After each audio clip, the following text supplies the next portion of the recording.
Hi friends, இன்றைக்கி நம்ம பார்க்க போகிறது increased intracranial pressure. So first intracranial ப்ரெஷர்னா என்னென்னு பார்ப்போம்.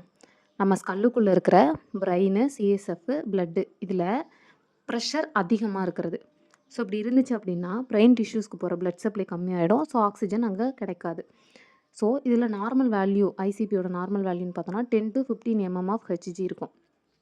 எப்போ இதை வந்துட்டு இன்க்ரீஸ்ன்னு சொல்லுவாங்க அப்படின்னா, எப்போ அது more than 15 mm of H G point reach ஆகுதோ அப்போ வந்துட்டு அதை இன்க்ரீஸ்ன்னு நம்ம சொல்லுவோம். இதில் இயர்லி சைன், லேட் சைன் இருக்கும். இயர்லி சைன் அப்படின்னு பார்த்தோன்னா ஃபஸ்ட்டு வந்தோடனே காமிச்சு கொடுத்துரும். ஸோ அதில் என்ன இருக்கும் அப்படின்னு பார்த்தோன்னா, சடனாக வாமிட் பண்ணுவாங்க. நாசியா சென்சேஷன் இல்லாமலே வாமிட் பண்ணிவிடுவாங்க. நெக்ஸ்ட்டு இரிட்டபிளாக இருப்பாங்க, ரொம்ப ரெஸ்ட்லெஸ்ஸாக இருப்பாங்க.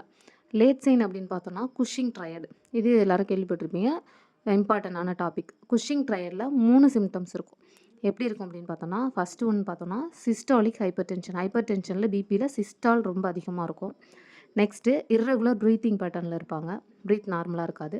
தேர்ட் ஒன்றுன்னு பார்த்தோன்னா பிராடிகார்டியா. இதெல்லாம் வந்து பேஷண்ட்டு கம்ப்ளைண்ட்டாக இருக்கும் லேட் சைனில்.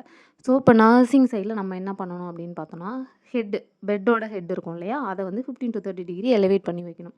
அது இல்லாமல் அவங்கள காஃப் பண்ண சொல்லக்கூடாது.